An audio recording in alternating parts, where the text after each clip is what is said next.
اسلامی معاشرے یا ریاست کا جو پہلا ستون ہے، رکن رکین، وہ تو سورہ حجرات کی پہلی آیت میں آ گیا۔ اللہ اور اس کے رسول کی اطاعت بلا چون و چرا، جہاں حکم خدابندی اور حکم رسول آ جائے رک جانا، کوئی قانون قاعدہ، کوئی اللہ کی کتاب اور رسول کی سنت کے منافی نہ ہو۔ لیکن یہ دستوری اور قانونی بنیاد ہے۔ ملی زندگی، حیات ملی میں ایک اور ضرورت بھی ہوتی ہے، اس لیے کہ انسان میں جذبات بھی ہیں۔ مختلف افراد کو جوڑنے کے لیے ایک سیمنٹ سبسٹنس چاہیے، اور وہ جذباتی۔ کسی شخصیت کے ساتھ جذباتی لگاؤ، کسی قومی ہیرو کے ساتھ محبت، یہ باندھتی ہے ایک دوسرے کو۔ ان کے نقش قدم پر چلنے کی کوشش، انہیں امیٹیٹ کرنا، گاندھی کا انداز اختیار کرنا، نہرو کیپ اختیار کر لینا، جناح کیپ اختیار کر لینا، نہرو کٹ واسکٹ پہننا، ماؤ زیتون کا جیکٹ پہننا، سب کیا ہے یہ؟ پھر 50 گز اونچے مجسمے گاندھی کے بنانا، ماؤ زیتون کے بنانا، اسٹالن کے بنانا، کس لیے؟ تاکہ عظیم شخصیت کی چھاپ پڑ جائے لوگوں کے اوپر۔ ان کے جذبات جو ہیں، ان میں ایک شخصیت سے محبت، ایک شخصیت سے عقیدت رچ بس جائے، اور یہ انہیں جوڑ دے آپس میں۔ یہ ایک ضرورت ہے، اسی لیے میں نے آپ کو یہ ساری مثالیں بتائیں۔ کیوں بتائیں؟ یہاں تک کہ اگر کوئی ہیرو نہ ہو تو ہیرو بنانا پڑتا ہے، تاکہ اس ہیرو کی ہیرو ورشپ، تو ورشپ کا لفظ تو بہرحال ہمارے لیے درست نہیں ہے، لیکن اس ہیرو سے محبت، اس کے اتباع کا جذبہ، اس کا احترام، اس کا ادب، یہ در حقیقت انسانی ثقافت اور تہذیب کی بنیاد بنتی ہے۔ اسلامی معاشرے میں وہ شخصیت جو ہے کوئی مصنوعی بنانے کی ضرورت نہیں ہے، وہ دل آویز شخصیت ہے محمد الرسول اللہ صلی اللہ علیہ وسلم۔ ان کی محبت، اللہ کی محبت کے بعد رسول کی محبت، اور پھر ساری محبتیں ان کے تابع۔ حضور نے فرمایا لا یؤمن احدکم حتی اکون احب الیہ من والدہ وولدہ والناس اجمعین، تم میں سے کوئی شخص مومن نہیں ہو سکتا جب تک کہ میں اسے اس کے والدین سے، اس کے بیٹوں سے اور تمام انسانوں سے بڑھ کر محبوب نہ ہو جاؤں۔ اور قرآن مجید میں آپ کو معلوم ہے آیت نمبر 24 سورہ توبہ کی، وہاں تو بہت زبردست دھمکی آئی ہے۔ قُلْ إِنْ كَانَ آبَاؤُكُمْ وَأَبْنَاؤُكُمْ وَإِخْوَانُكُمْ وَأَزْوَاجُكُمْ وَعَشِيرَتُكُمْ وَأَمْوَالٌ اقْتَرَفْتُمُوهَا وَتِجَارَةٌ تَخْشَوْنَ كَسَادَهَا وَمَسَاكِنُ تَرْضَوْنَهَا أَحَبَّ إِلَيْكُم مِّنَ اللَّهِ وَرَسُولِهِ وَجِهَادٍ فِي سَبِيلِهِ فَتَرَبَّصُوا حَتَّىٰ يَأْتِيَ اللَّهُ بِأَمْرِهِ وَاللَّهُ لَا يَهْدِي الْقَوْمَ الْفَاسِقِينَ۔ اے نبی ان سے کہہ دیجئے دیکھو، سن رکھو، اگر تمہیں اپنے باپ، اپنے بیٹے، اپنی بیویاں، اپنے رشتہ دار، اپنے بھائی، اور وہ مال جو تم نے بڑی محنت سے جمع کیے ہیں، اور وہ کاروبار جن میں کساد کا، مندے کا خوف رہتا ہے، اور وہ حویلیاں اور کوٹھیاں اور محل جو تم نے بنائے ہیں بہت محبوب ہیں، اگر یہ 8 چیزیں محبوب تر ہیں اللہ سے اور اس کے رسول سے اور اللہ کی راہ میں جہاد کرنے سے، تو جاؤ دفع ہو جاؤ، ادھر بیٹھو یہاں تک کہ اللہ اپنا فیصلہ سنا دے، اور اللہ ایسے ناہنجاروں کو ہدایت نہیں دیتا۔ تو یہ ہے در حقیقت دوسری شخصیت مسلمانوں کو جذباتی طور پر ایک دوسرے قریب لانے کی۔ جب میرا بھی ایک جذباتی تعلق حضور کے ساتھ ہوگا، آپ کا بھی ہوگا، تو ہمارا یہ حضور کے ساتھ تعلق ہمیں بھی قریب لائے گا ایک دوسرے سے۔ ان کی محبت کے رشتے میں ہم بندھ جائیں گے آپس میں۔ اور اگر حضور کی شخصیت کے ساتھ کوئی گستاخانہ طرز عمل اختیار کر لیا جائے، ان کی بات کی پرواہ نہ کی جائے، تو پھر ظاہر بات ہے کہ اسلامی معاشرہ جو ہے وہ منتشر ہو جائے گا۔ چنانچہ ہم یہ دیکھتے ہیں کہ یہ جو اتنی بڑی امت ہے اور 1400 برس گزر چکے ہیں، اس میں جو ایک کلچرل ہوموجینٹی ہے، یکسانی ہے۔ آپ کو انڈونیشیا کا مسلمان ملے گا، وہی انداز اس کا، وہ داڑھی ہے اس کا وہی انداز، لباس ٹھیک ہے تہبند ہو کچھ ہو لیکن وہ گھٹنوں سے اوپر ہوگا، محسوس ہوگا کہ کوئی ہے، کوئی شے ہے ان کے درمیان مشترک۔ نماز کے لیے کھڑے ہوں گے بیت اللہ کے گرد تو سب نماز پڑھیں گے اور کسی کی نماز ٹوٹے گی نہیں، کہیں زیادہ فرق نہیں ہوگا، کوئی رفع یدین زیادہ کر رہا ہے، کوئی آمین بالجہر زور سے کہہ رہا ہے، بس صلی اللہ خیر صلی اللہ۔ باقی یہ کہ قیام ہے، اس کے بعد رکوع ہے، پھر قومہ ہے، پھر سجدہ ہے، پھر جلسہ ہے، پھر سجدہ ہے، پھر اس میں کوئی ترتیب میں فرق نہیں۔ یہ وہ چیز ہے جس نے اس امت کے اندر cultural homogeneity and cultural continuity پیدا کی ہے، نسل بعد نسل، نسل بعد نسل۔ ہم کسی اور ہیرو کو وہ مقام دینے کو تیار نہیں۔ اقبال نے بہت خوبصورت شعر کہا ہے، یہ زائرین حریم مغرب ہزار رہبر بنے ہمارے، ہمیں بھلا ان سے واسطہ کیا جو تجھ سے نہ آشنا رہے۔ یہ جو ہمارے ہاں کوشش ہوئی قائد اعظم کو ہیرو بنا دیا جائے، محترمہ فاطمہ جناح کو آئیڈیل بنا دیا جائے، اس کی یہاں تک انتہا ہوئی ہے پاکستان میں۔ میرا طالب علمی کا دور ہے یہ کہ ایک صاحب نے لکھا تھا، آج کی عورت کے لیے فاطمہ بنت محمد نمونہ نہیں ہے، نمونہ فاطمہ جناح ہے۔ انا للہ و انا الیہ راجعون۔ یہ نسبت خاک رابہ عالم پاک، ان کا اپنا مقام ہے، انہوں نے قائد اعظم کی جیسے خدمت کی ہے، ساتھ دیا ہے ساری عمر، ہم ان کی قدر کریں گے، لیکن ہمارے لیے قابل اقتداء، قابل اتباع وہ فاطمہ بنت محمد ہیں، عائشہ زوجہ رسول اللہ ہیں صلی اللہ علیہ وسلم، ہم ان کا اتباع کریں گے۔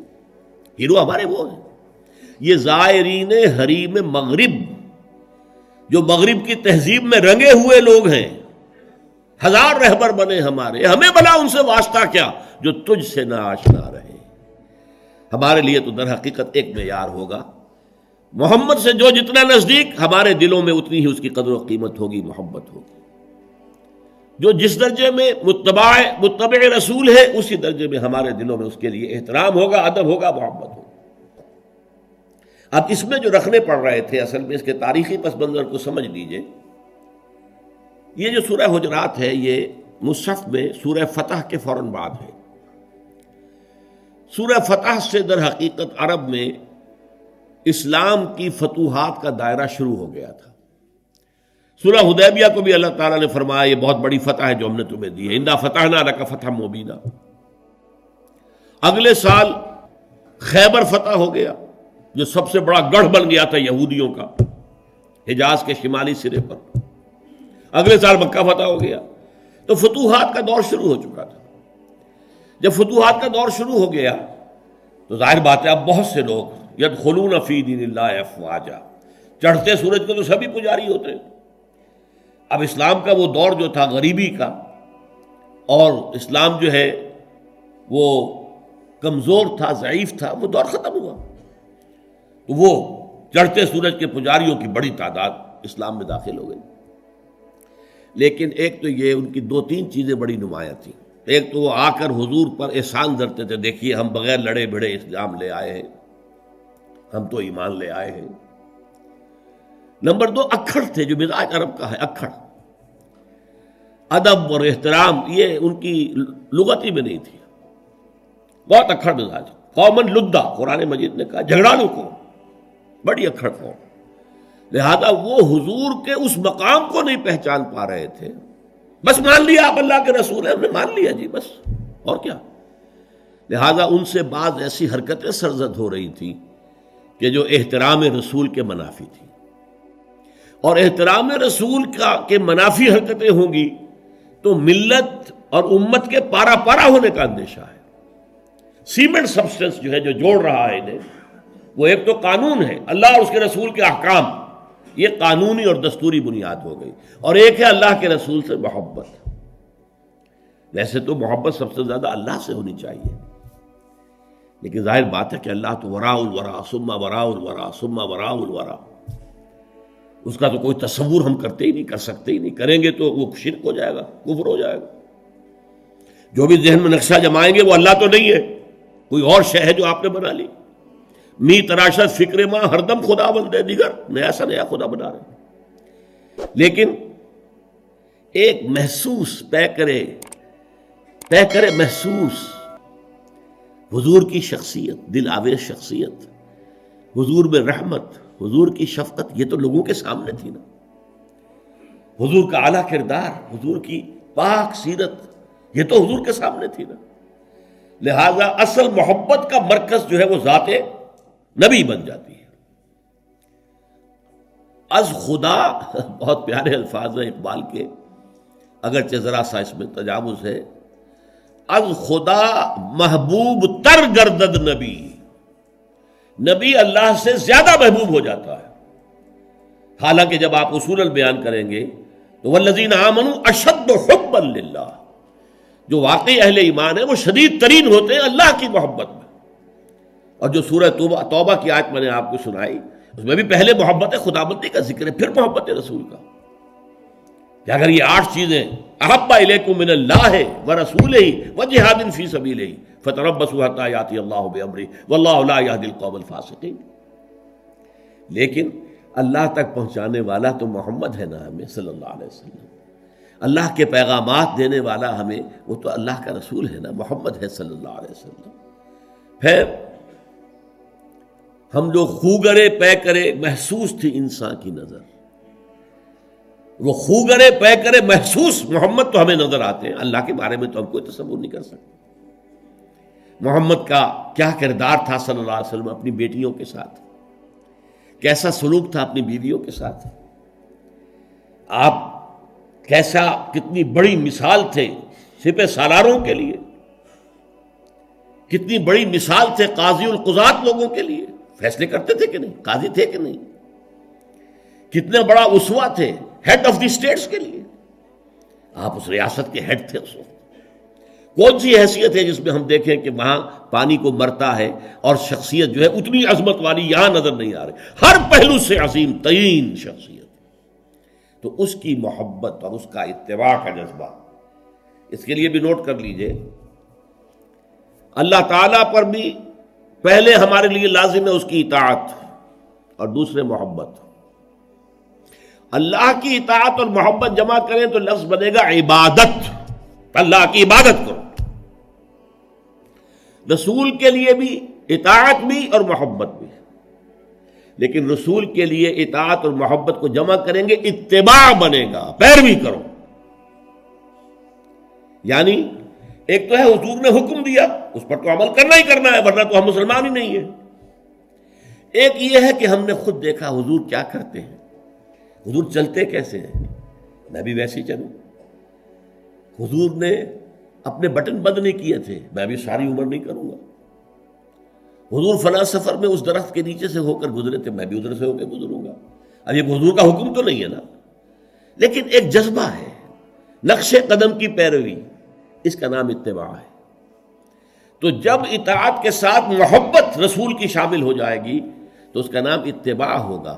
اللہ کا اتباع ہم نہیں کر سکتے، اللہ خالق ہے، مالک ہے، مدبر کائنات ہے، اس کی پیروی کیسے کریں گے؟ ہاں رسول کا اتباع جو ہے، قل ان کنتم تحبون اللہ فاتبعونی یحببکم اللہ، اے نبی سے کہہ دیجئے اگر تم اللہ سے محبت کرتے تو میرا اتباع کرو، اللہ تم سے محبت کرے گا.